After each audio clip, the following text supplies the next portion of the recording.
ನೋಡೋಣ. ಸಂಪುಟ ಪುನರಾಲೋಚನೆ ಯಾಕೆ ಸರ್ ಪದೇ ಪದೇ ಅಡ್ಡಿ ಆತಂಕಗಳೆಲ್ಲ ಎದುರಾಗ್ತದೆ? ಹೈಕಮಾಂಡ್ಗೆ ಇಚ್ಛೆ ಇಲ್ಲ. See it is a prerogative of chief minister. ಅವ್ರು ತೆಗೆದುಕೊಂಡಂಥ ನಿರ್ಧಾರದಲ್ಲಿ ಯಾವ ರೀತಿ ಮುಂದಿನ ದಿನಗಳಲ್ಲಿ ತೆಗೆದುತ್ತಾರೆ ಅನ್ನೋದನ್ನ ನೋಡೋಣ. ಅಲ್ಲ ಸರ್, ಈಗ ರಾಹುಲ್ ಗಾಂಧಿ ಅವರು ಕ್ಯಾಬಿನೆಟ್ ರೀಸಫಲ್ ಮಾಡಿ ಮಾತಾಡಿ ಖರ್ಗೆ ಅವ್ರ ಜೊತೆ ಅಂತ ಹೇಳಿದ್ರು. ಖರ್ಗೆ ಅವ್ರನ್ನ ಡಿ ಕೆ ಶಿವಕುಮಾರ್ ಅವ್ರು ಭೇಟಿ ಮಾಡ್ತಾರೆ, ನಂತರ ಅದು ಬ್ರೇಕ್ ಬೀಳುತ್ತೆ.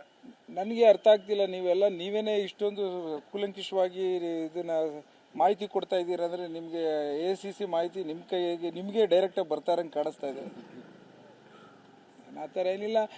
ಖರ್ಗೆ ಸರ್ ಅಧ್ಯಕ್ಷರಿದ್ದಾರೆ, ನಮ್ಮ ಮುಖ್ಯಮಂತ್ರಿಗಳು ಸಿದ್ದರಾಮಯ್ಯ ಸಾಹೇಬರಿದ್ದಾರೆ, ಅಧ್ಯಕ್ಷರು ಇವತ್ತು ನಮ್ಮ KPCC ಅಧ್ಯಕ್ಷರು DK ಶಿವಕುಮಾರ್ ಸಾಹೇಬರಿದ್ದಾರೆ.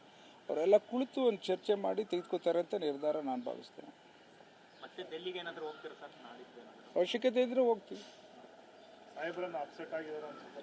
ಯಾವ ಕಣ್ಣಿಗೆ ಏನಿಲ್ವಲ್ಲ, ಚೆನ್ನಾಗಿದ್ದಾರೆ, ಗೆಲುವಾಗಿದ್ದಾರೆ. ನೀವೇ ಮೇಲ್ಗಡೆ ಕೂರಿಸ್ತೀರಾ, ಕೆಲವು ಕೆಳಗಡೆ ಕಳಿಸ್ತೀರಾ, ಎಲ್ಲರೂ ಚೆನ್ನಾಗಿದ್ದಾರೆ. ಯಾಕಂದ್ರೆ ಸಾಹೇಬ್ರು ಹೇಳ್ತಾರೆ, ನಿಮ್ಮ ಸಾಹೇಬ್ರು ಶ್ರಮಕ್ಕೆ ಪ್ರತಿಫಲ ಸಿಕ್ಕೇ ಸಿಗುತ್ತೆ ಅಂತ ಹೇಳ್ತಾರೆ. ಬಟ್ ಮೊದಲಿಂದನೇ ಹೇಳ್ತಾವ್ರು ಅವರು, ನಾವು ಅದನ್ನ ಬಿಲೀವ್ ಮಾಡಿದ್ವಿ. ಯಾವಾಗ ಸಿಗ್ಬೋದು ಸರ್? ಯಾವಾಗ ಸಿಗ್ಬೋದು? ನಾನು ಮಾತಾಡ್ಬೇಡ ಅಂತ ಹೇಳಿದರೆ ನಾನು ಮಾತಾಡಲ್ಲ. ಆಯ್ಕೆ ಮಾಡ್ತೀನಿ.